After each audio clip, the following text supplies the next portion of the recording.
Welcome to the BizBros podcast. My name is Kyle Nelson. Got my co-host here, Eli Libby. We got energy. We're excited.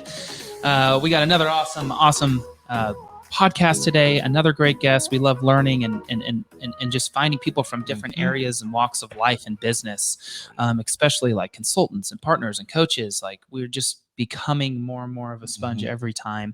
And we love analogies. And today we have Brian Johnson on our call, or excuse me, on our podcast, and we've got a great interview topic of the airline analogy for business. We didn't ask much about it, so it's going to be really good. I'm going to tell you his intro. He's the founder and owner of Main and Johnson out of Charlotte, North Carolina. It's a business consulting and coaching company aiming at seeing small to medium-sized businesses thrive, not just survive. Like that. Brian is a persuasive and adaptable top performer who is skilled in establishing, managing, and mentoring key executives and business owners, as well as individual contributors in a business. Here's the good one. He's a passion for changing the cultural fabric of people, leadership, marketing, and sales in companies by empowering teams to exceed goals. Whew, cultural fabric. Yeah, I'm excited. Brian, Super welcome excited. to the show. Super excited to have you here. Thank you both. I appreciate you having me on. I'm excited as well. Yeah. Awesome. Well, yeah, thanks again for joining the podcast. Before we dive into that amazing topic, which we're super excited, again, we didn't talk much about it before, give our listeners a little bit of a background as to who you are and some of the experiences that kind of led to where you are today. Yeah, I appreciate that. Thanks for the opportunity to share a little bit about my history before we jump into a topic that could totally throw you off guard, right? You don't even know. So, I'm originally from Ohio. I spent a majority of my life there, including my adult life, worked at 3 different Fortune 500 companies that were all Ohio-based. So they're all headquartered there or significant influence there. So spent about 20 years in that space. And one of the great things that came out of that is it got me to move down to Charlotte. So nothing I could say, but I love Ohio. But I'll tell you, 80 degrees and sunshine in March and April is not so bad either sometimes. So yeah, so spent some time there. I think kind of when I look at, my general career, some of the things that, I'd stand out on kind of that end is really around probably diversity and all the things that I got to do. I worked for 3 different companies that were fairly progressive around development and talent management and promoting from within and things of that nature. So I kind of came in I'd say kind of the supply chain side of business out of college, and then got to move into, some different things in operations, which wasn't a big stretch. And then eventually got into things like commodity management and working globally to supply facilities all over the world. Wow. And then that kind of transitioned through like M&A and some unusual roles that were kind of project based. And then ultimately was the head of a sales division for North and South America for a division of a company. So that's what led me down to Charlotte. And as we were growing and got comfortable down here. And as things continued to evolve and change, knew that Charlotte was going to be my future home. And so decided to take a step away from that. And that's when we kind of started up the idea of Main and Johnson. It's actually just me. When I say we, I have employees, so I'm trying to get in the habit of saying we now instead of me. Nice. But it was sort of, what with all the experiences that you've had, being able to travel all over the world maybe isn't necessarily particular to what we do now, but just different perspectives that you gain seeing, business run in different ways and being involved in business from a different aspect. Getting into consulting and coaching was always something I always felt passionate about while I was in the corporate world. Cool. I thought, well, hey, why not get paid for it outside of it too? So, and then started the company about 3 years ago. So it's a little over 3 years. We tend to deal a little bit more with the small businesses in the Charlotte area. It's a little bit more hands-on when we talk about the small business coaching side. But we do some consulting and things like that can get us on a plane now and then and traveling around the country. So that kind of catches you up to now, I guess. That's great. Wow, awesome. That's very cool. So what, when you have a client come to you, what are some of the main concerns or focuses that you tend to kind of not necessarily niche in, but you typically see a lot of? Yeah. So kind of break it into 2 parts. So when we look at our small business coaching side, I mean, there's consulting involved in there and not really trying to change this into a debate on what which is best. But a lot of times when smaller businesses they take their same step out of working for somebody else and start their own business, they're looking at it like, hey, I'm really good at something. I want to do it on my own, but I may not have a really well-rounded business background. And we all know once you become an owner, you're no longer just the employee. You've got to worry about employees, all these other things that you may not have thought before. And so we like to partner with them. So in a lot of cases, they get to the point where they're like, hey, my business has grown. I've gone out and moved it, but now I'm kind of at that point where I don't know all the tricks in anymore that keep it going. So then I enlist somebody that can kind of give me that outside perspective. Cool. For our bigger companies that come towards us and want to meet, it's a lot of it is strategy based, particularly on commercial and growth strategy. I think some of the companies that are a little bit more proactive in that area are looking at the environment and saying, hey, we've had about 10 great years economically that we've all flourished in. What's going to happen when that changes? And then how can we start building that out right now? Wow. So. Wow. Fantastic. Fantastic. So from a local standpoint, you said a lot of them come to you from within Charlotte. Is there, what do you think the main thing that they're coming to you for in terms of the services that you're offering them? Like, what does that look like? Yeah, I kind of try to frame it. I mean, everybody's got different needs, and sometimes people come and they want to triple their revenue in 5 years or something like that. Some come because they're just like, man, I've been working 60 hours a week and I don't want to keep doing this anymore, but I don't want to slow down the business to get that. And so we try to focus on, how do we accelerate you to where you're headed faster than you'd get there on your own? And where you're headed is relevant to what is important to you. Our skill set is strategy, but it entails just about everything from hiring to, really putting in the right processes in your business, getting the right systems in place. Even stuff that's so simple as foundational things like, am I easy to buy from? Do I know all the things I need to know financially about the business at a given moment? Things like that. So we really try to patch up the foundation before they kind of take the boat out to sea and see where they're headed and get them on the right direction. The part I love about the small business piece is it's really them doing the work. When you do small business coaching, it's a lot like being a personal trainer. Right.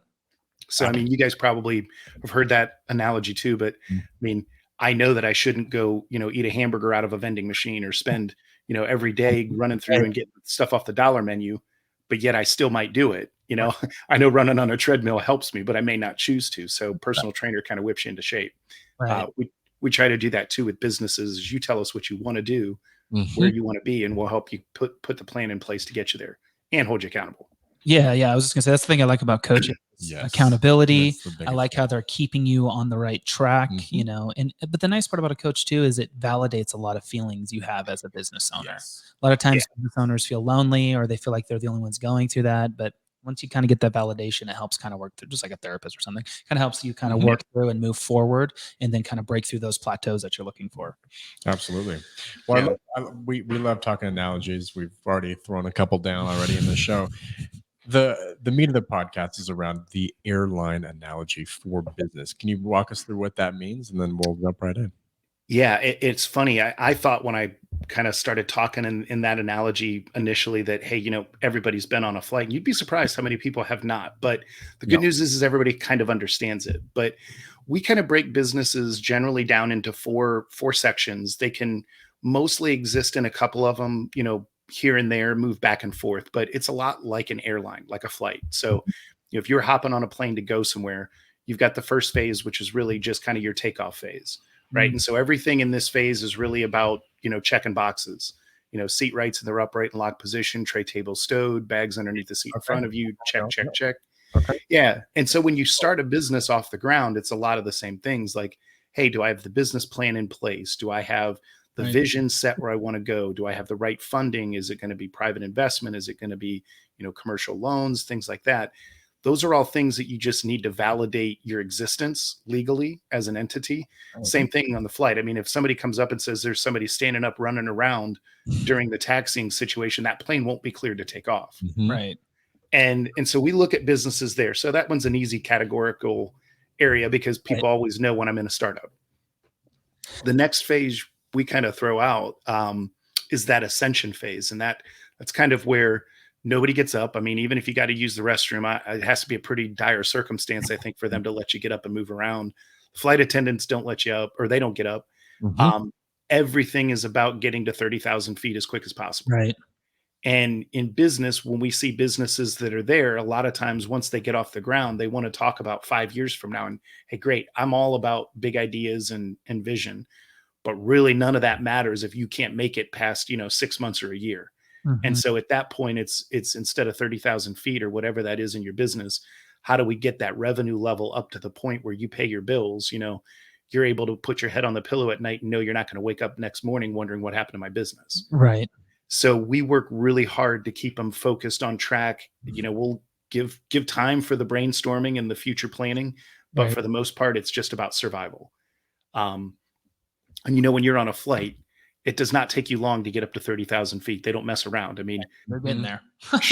short of a rocket, they're going pretty directly into the sky. So then as businesses kind of move into maybe that, I'm not about survival any longer. Now it's, okay, how do I get better? That's sort of like the cruising altitude.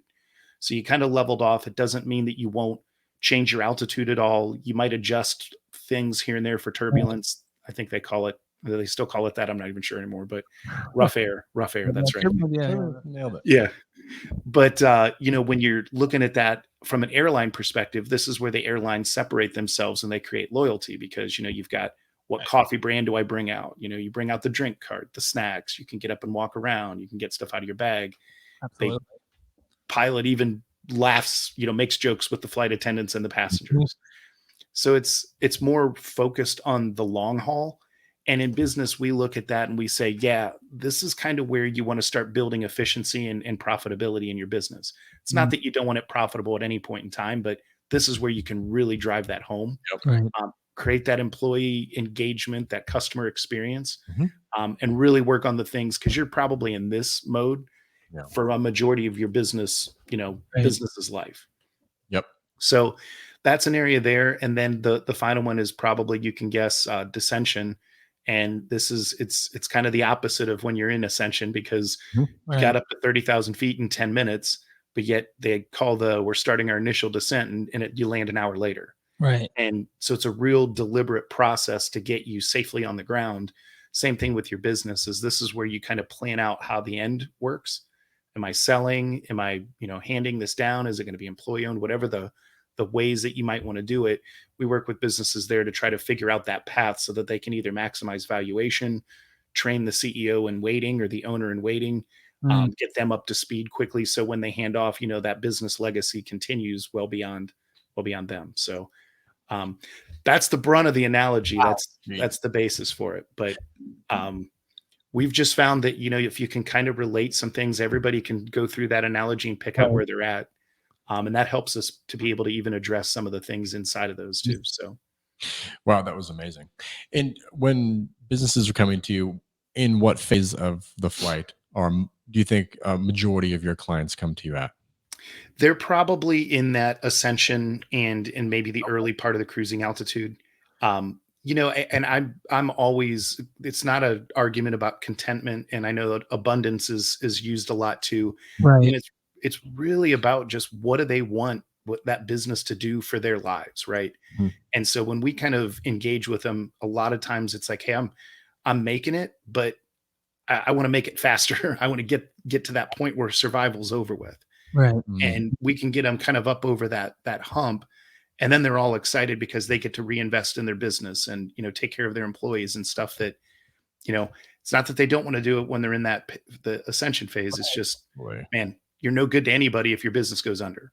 So I would imagine you walk the journey with them typically for a while, or do you just kind of, whatever the focus is, like, let's say it's taking off for a while, then you kind of let them go? Or, I mean, how does that usually work? Yeah. You walk with them with the long haul, or?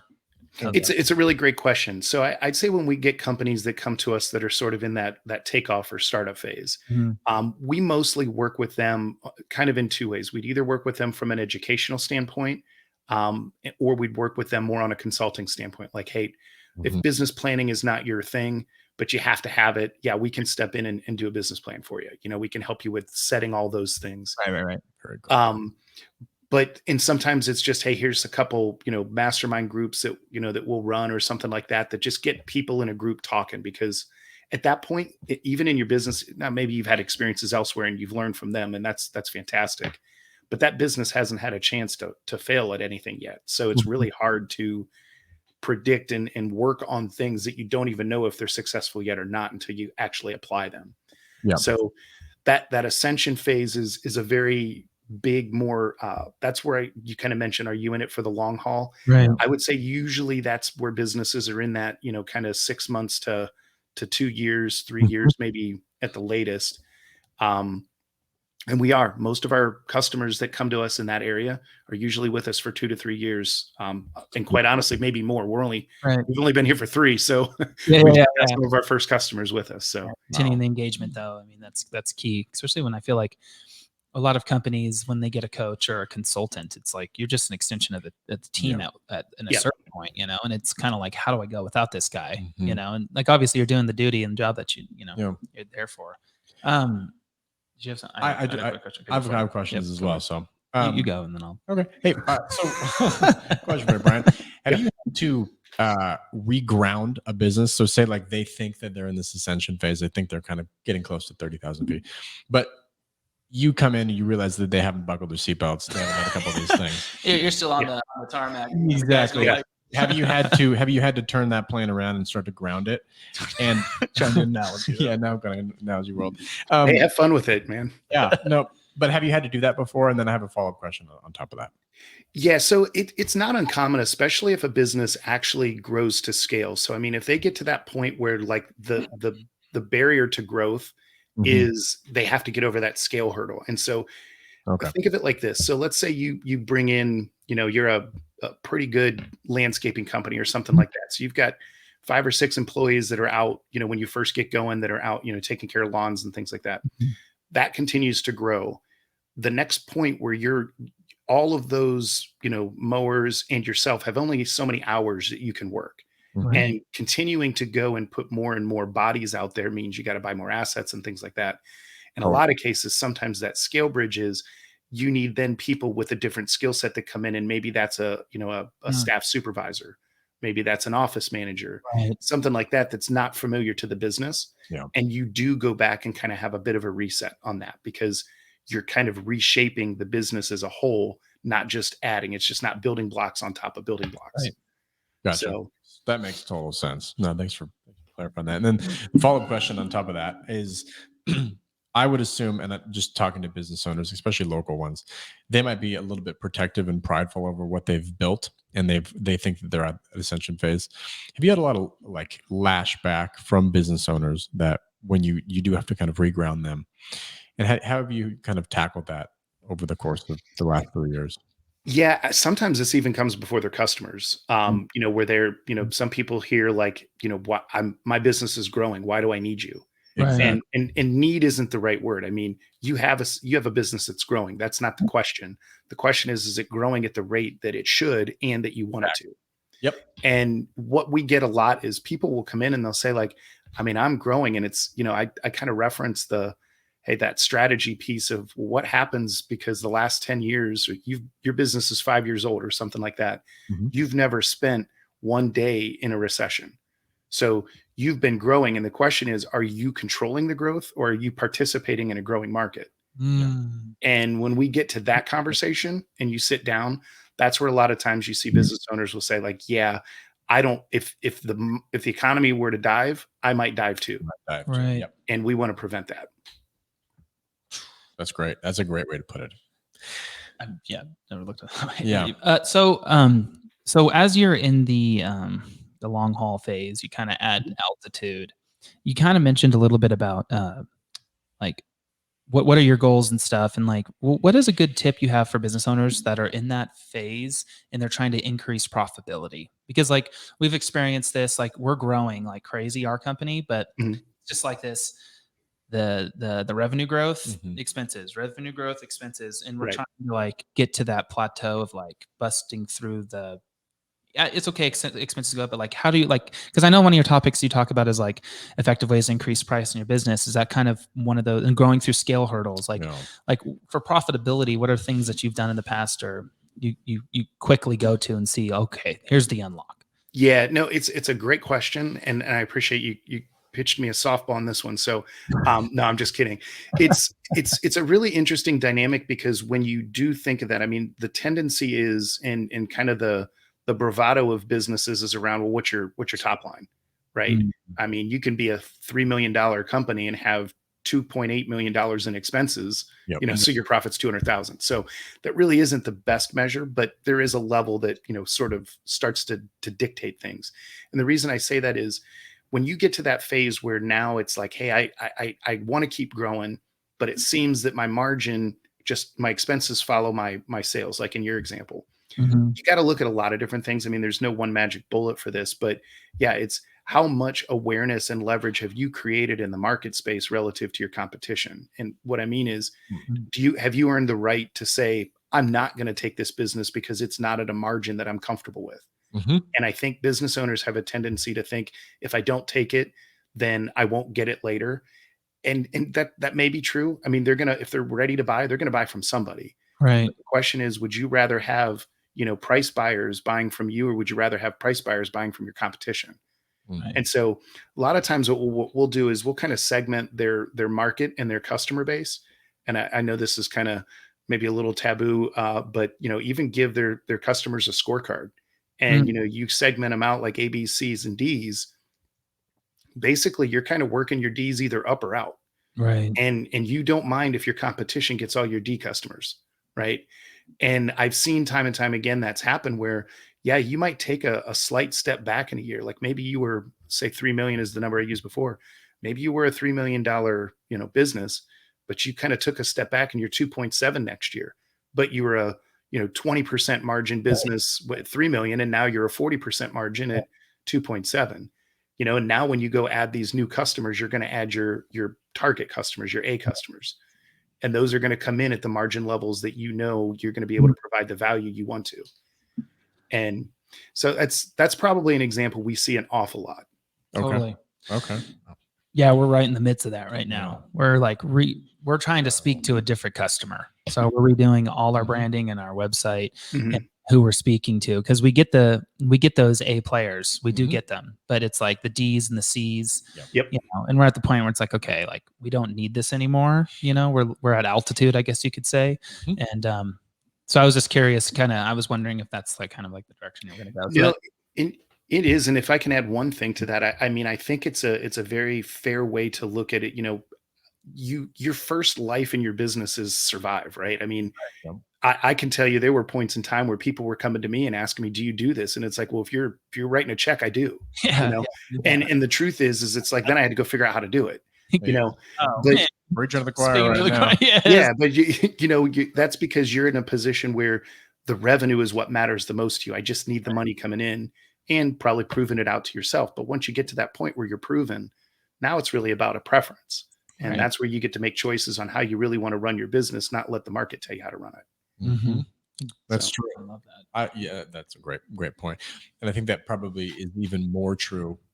Going back to your point about the kind of a recession period or big boom, that probably dictates, no, we need the revenue. Whereas the economy's booming, you can probably help coach your clients so you can be a little bit more selective, go after who you want, who you're a little bit more passionate about, who you can better serve. So, wow, that's awesome. That was a great piece of value there, Brian. Really happy with that one. So how does the conversation start? Like, you know, they're going to be starting to want to exit. I guess how do I put this? People come to you like in terms of trying to figure out like what path do they want to go. Like, I know I'm getting towards wanting to kind of wrap up my business, or I want to like maybe sell it or be acquired, whatever it is. How does like that conversation on trying to figure out like, I'm trying to put this, but trying to figure out the exact like right steps to move towards an exit strategy? Because like a lot of people talk about like building an exit strategy, but like where does that start? Like how soon ahead? I know it depends on the business. Like how soon ahead does an exit strategy need to be kind of being thought of? Like right now, we're not thinking about exiting, but like sure, if the check was right, we would probably say, yeah, let's close this up and give it to somebody. But like, Yeah. how do you start the conversation in terms of like, this is how you, like, how do you even prepare for yeah. that? I guess is what I'm trying to get to. Yeah, no, it's a really good question, because I mean, there are a lot of people out there that do this for a living, solely, exit planning and that, and that is something that we do. We may not put that on the forefront of everything, but how we address it is, when we take on a new customer, even if they're kind of in the earlier stages in their business life, I mean, maybe we're not saying like, hey, how are we getting out of this in 3 years? But we are saying, what does this look like when you're done with it? I mean, Right.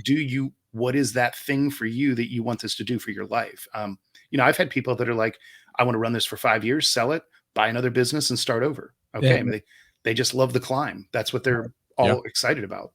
And they like taking something small and making something big out of it. I think it kind of comes down to, what really matters and means the most to you. When we come across a customer that comes to us, like in your example, that just says, hey, we're thinking about, maybe we want to end this business at some point. You ask, like, what's the range? It's not unheard of to be doing this 10 years before you get out. Right. It's not too late to be doing it 3 years before you get out. If you're having the conversation and need to sell in 3 months, you're probably already past the point of no return. Right. Right. That makes sense. Yeah. So, I guess it all just depends kind of on like where you are on the journey and the path. And I suppose the business model probably really changes the conversation too, right? Like it does. Is there a million of these kind of services out there, or is it very select and there's only a few, so it makes you kind of more valuable? Because so I guess that the conversation changes depending on each person. But well, we've even seen, now we haven't worked with somebody long enough that this was a long process, but we've had a customer or two that have come through that, hey, I'm tired. I just don't want to do this anymore. Help me kind of get the most money I can out of this. And I just want to sell. And it's a lot like, I've heard this. I've got some real estate customers and friends, real estate agents even. And they'll say, by the time you go fix up the house for somebody else, you realize you just fixed up your dream home. Right. And I've seen businesses that they wanted to exit. And then by the time they get to the point where their business is like valuable to somebody else, they like it again. It's almost the same effort going down that timeline, because you're trying to clean. It's like, why do you clean your house when a guest that's going to stay for 2 hours comes over? Right. Yeah. Right. Wouldn't you want to clean while you're there all the time? Exactly. Like, oh, my house is kind of nice. Yeah.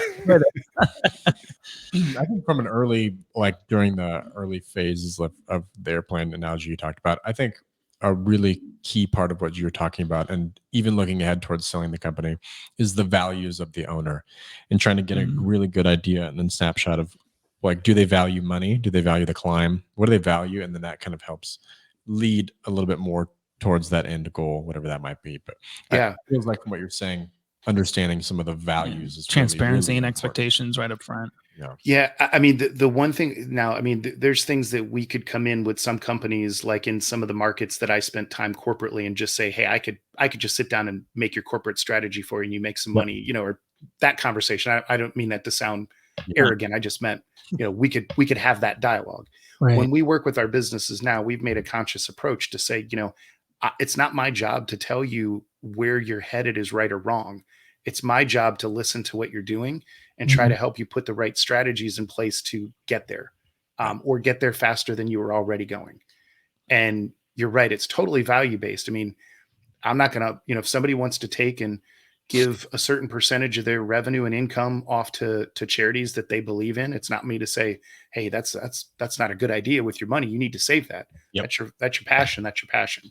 Right. So That's a great point. I think it makes a great point. I mean, you just kind of have to have that conversation early on. But the thing though is values and those things change. I was just going to, totally. And your number. I mean, it all changes as you walk in your life, anyways. Well, awesome, Brian. Well, I think that kind of wraps up the kind of topic. We always like asking our guests though, if there's one thing that you hope that our listeners could take away from, if there's a 2 or 3 liner that you're just like, this is the message I try to deliver, what would that be? Mine is, business owners, there's so many resources out there. Don't do everything alone. If there's something that maybe you need a professional to do, like even if it's just to come develop something in your business briefly, you're going to get a better return on that investment by bringing that in and adding it to your business than fighting yourself on something your organization doesn't have the capability to do anyways. So That is so That'd probably be the main thing. That is so true. Love it. And that's something that we battle with and we're Mhm. getting really good and better at, is just hire the right Better at, person or Yeah. the right people or get the right soft, whatever it is. Don't try to do it's it a all big on one. your own. So if people liked hearing what you had to say with your coaching and consulting business, they want to learn more about you, maybe reach out, where would they find you? Yeah. Best places to find us. We're at businessconsultingcharlotte.com. You can get on our webpage there and check out the different things we offer. You can find us on LinkedIn. It's Brian Johnson 28120. We have a Facebook site that we do a lot of content on. It's Main and Johnson, as you can find it there. And we'll be getting some more things out on YouTube, things like that in the near future. So look for us there. And like I said earlier, we focus on the Charlotte community in terms of where we invest in, but coaching is not limited to that. It's just, hey, we're here. We want to make sure people know we're here and why. So. Awesome, Brian. Well, Very thank you cool. so much for your time. Yes, We thank look you really very forward much. to hopefully following up with you down the road and have you back on. And I'll actually be in Charlotte at the end of the year, so I'm going to reach out to you. Maybe we can figure something. Definitely. And I appreciate you both having me on. Great to connect with your audience, and it was a blast. I appreciate it. Perfect. Thanks, Brian. Absolutely. All right. Well, thank you so much for joining us on the BizBros podcast. If you haven't, check us out on Instagram, LinkedIn, Facebook, anywhere. Type in BizBros. Our faces will pop up. Follow us and subscribe. Yes. We appreciate it, and we'll see you on the next episode of the BizBros podcast.